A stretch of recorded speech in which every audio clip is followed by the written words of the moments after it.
Hello, welcome to my channel Easy English Grammar. Today we will describe present perfect continuous tense. चालू पूर्ण वर्तमान काळ. Present perfect continuous tense describes an action that started in the past and continued to the present.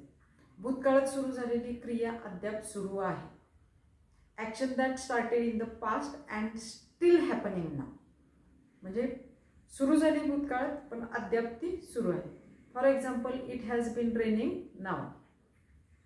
पाऊस अद्याप सुरू आहे. I have been waiting for an hour. 1 तासापासून मी इथं वाट पाहत आहे. वाट पाहण्याची क्रिया कधी सुरू झाली? भूतकाळात. अद्याप सुरू आहे. I have been practising the piano from morning. सकाळपासून पियानो वाजवण्याची प्रॅक्टिस माझी अद्याप सुरू आहे. अशा पद्धतीची वाक्य किंवा गोष्टी दर्शविण्यासाठी प्रेझेंट परफेक्ट कंटिन्युअस टेन्सचा वापर केला जातो.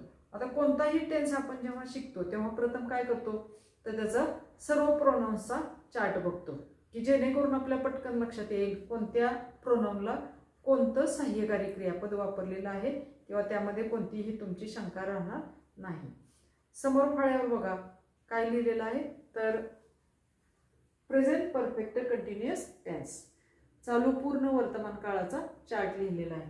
हे सगळे सिंग्युलर नंबर आहेत, हे प्लुरल नंबर आहेत. म्हणजे सर्वनामांची ही एकवचन आहे ही अनेक वचन आहे. फर्स्ट पर्सन प्रथम पुरुष कोण आहे? Singular I. त्याचा अनेक वचन वी म्हणजे मी, आम्ही. सेकंड पर्सन द्वितीय पुरुष कोण आहे तर यू, यू. सिंग्युलर नंबर तू, प्लुरल नंबर तुम्ही. यूच वापरतात इंग्लिशमध्ये एक वचनला पण आणि अनेक वचनला पण. थर्ड पर्सन सिंग्युलर नंबर एक वचन, तृतीय पुरुष एक वचन कोण तर ही, सी आणि इट. ही पुरुषवाचक एक वचन, सी स्त्रीवाचक एक वचन आणि इट हे आपण प्राणी, पक्षी किंवा निर्जीव गोष्टींसाठी वापरत असतो. मग आता इथं ही राम, गोपाल, विजय, राहुल अशा पद्धतीनं तुम्ही नाउन पण वापरू शकता की जे सिंग्युलर नंबर आहे. सी स्त्रीवाचक तनिष्का, अनिता, नेहा, माधुरी एक्सेट्रा.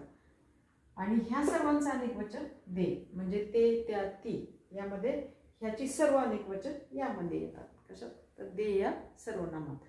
आता पहिल्यांदा आपण काय पाहतो टेन्स शिकताना तर त्याचे सेंटेन्स कन्स्ट्रक्शन फॉर्म्युला पाहत असतो. तर what is the sentence construction formula of this tense? Subject plus have has. आता हॅव हॅज का वापरलं इथं किंवा इथं टू बीचं पास्ट पार्टिसिपल बीन वापरलंय. बघा टू बीचं पास्ट पार्टिसिपल बीन वापरलंय. कशासाठी हे वापरलंय तर हॅव हॅज आणि बीन तर त्या वेळी ती क्रिया सुरू होती हे दर्शविण्यासाठी हॅव हॅज ची रूप आणि बीन अशी रचना घेतलेली आहे. Have has been plus verb with ING. Verb कसं आहे तर आयएनजी प्लस ऑब्जेक्ट म्हणजे कर्म. एक गोष्ट लक्षात ठेवायची, कोणत्याही टेन्स मधलं वाक्य आपण बदललं म्हणजे एका टेन्स मधून जर दुसऱ्या टेन्स मध्ये वाक्य केलं तर सब्जेक्ट आणि ऑब्जेक्ट कधीही बदलत नाही. मग बदलतं काय वाक्यातलं तर टू बीची रूप बदलतात, हेल्पिंग वर्ब्स बदलतात, क्रियापदाचं रूप बदलतं, परंतु सब्जेक्ट आणि ऑब्जेक्ट मध्ये कधीही बदल होत नाही. ओके. आता हे झालं सेंटेन्स कन्स्ट्रक्शन कशाचं तर प्रेझेंट परफेक्ट कंटिन्युअस टेन्स. वाक्याचं मिनिंग काय होतं बघा. I have been studying for an hour. 1 तासापासून अभ्यास करण्याची क्रिया माझी सुरू आहे. म्हणजे भूतकाळात झालेली क्रिया अद्याप सुरू आहे. कशाची? अभ्यास करण्याची. वी हॅव बीन स्टडींग म्हणजे आम्ही अभ्यास करण्याची क्रिया तासापासून सुरू आहे. तुझी अभ्यास करण्याची क्रिया 1 तासापासून सुरू आहे. तुमची अभ्यास करण्याची क्रिया 1 तासापासून सुरू आहे.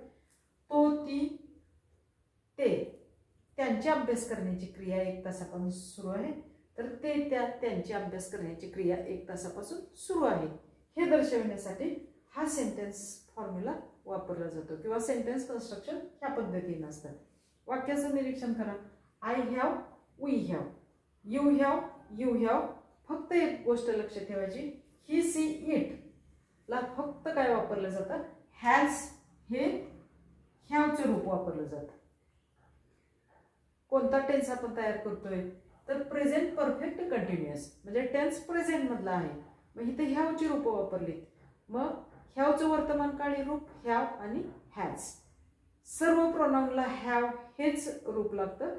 फक्त हा कोण आहे तर थर्ड पर्सन सिंग्युलर नंबर कोण आहे, ही सी इट ला फक्त हॅज हे हेल्पिंग वर्ब लागतं, बाकी सर्व ठिकाणी हॅव.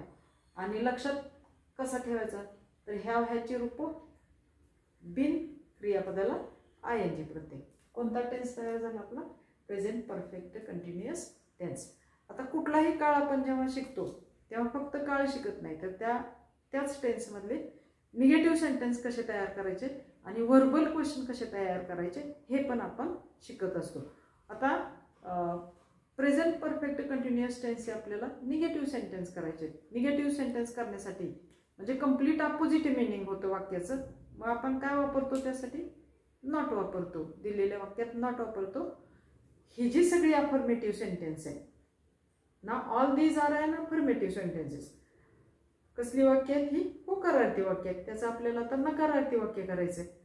काय करायचं, वाक्यातलं पहिलं जे सहाय्यकारी क्रियापद आहे त्याच्यानंतर नॉट वापरलं की तुमची सर्व वाक्य निगेटिव्ह होणार, की ज्याचं मिनिंग कम्प्लीट अपोजिट आहे, म्हणजे विरुद्ध मिनिंग तयार होतं. For example, I have not been studying for an hour, we have not been studying for an hour, you have not been studying for an hour, you have not been studying for an hour, he she it has not been studying for an hour, and they have not been studying for an hour. काय झाले, सगळे sentence negative झाले. अर्थ काय होतो, I have not been studying for an hour, म्हणजे माझी तासापासून अभ्यास करण्याची क्रिया अद्याप सुरू नाही. कंप्लीट अपोजिट मिनिंग झालं, विरुद्ध मिनिंग झालं. हे जे वाक्य आहे किंवा हा जो फॉर्म आहे हॅव नॉट, त्याचा तुम्ही शॉर्ट फॉर्म पण वापरू शकता. हॅव नॉटचा काय होतो short form, haven't. I haven't been studying for an hour, we haven't been studying for an hour, you haven't been studying for an hour, you haven't been studying for an hour, he she it hasn't been studying for an hour, they haven't been studying for an hour. काय झाली, सगळी sentence negative sentence झाली, म्हणजेच नकारार्थी वाक्य झाली. समजलं. आता नकारार्थी वाक्यानंतर आपण या वाक्यांचे वर्बल क्वेश्चन्स किंवा इंट्रोगेटिव्ह सेंटेन्स सुद्धा तयार करणार आहोत. वर्बल क्वेश्चन ज्याचं उत्तर कशात असतं, येस किंवा नो मध्ये असतं. मग वर्बल क्वेश्चन तयार करण्यासाठी आपण काय करतो तर त्या वाक्यातलं सहाय्यकारी क्रियापद असेल पहिलं ते वाक्याच्या सुरुवातीला घेतो. पहिलं सहाय्यकारी क्रियापद असं का म्हणतोय आपण, वाक्य बघा, हॅव बीन, दोन सहाय्यकारी क्रियापद आहेत या टेन्स मध्ये. दोन सहाय्यकारी क्रियापद असतील तर पहिलं सहाय्यकारी क्रियापद just right at the beginning of the sentence and prepare your verbal question. Okay, मग मी इथं काय करणार, हॅव हे जे सहाय्यकारी क्रियापद आहे ते फक्त काय करणार, मी वाक्याच्या सुरुवातीला घेणार. Have, I have been studying for an hour. इथं कुठलं सहाय्यकारी क्रियापद आहे पहिलं, have. Have we been studying for an hour?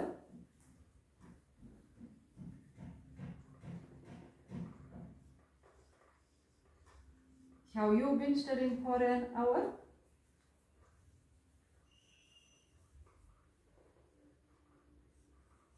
Have you been studying for an hour? इथं कोणतं सहाय्यकारी क्रियापद आहे पहिलं, हॅज. मग तेच वापरायचं, जे पहिलं सहाय्यकारी क्रियापद आहे तेच वापरायचं. कोणतं, हॅज ही सी इट किंवा has he has she has it been studying for an hour. At last, have they been studying for an hour. Now your verbal questions are ready now. किती सोपं आहे लक्षात ठेवायला.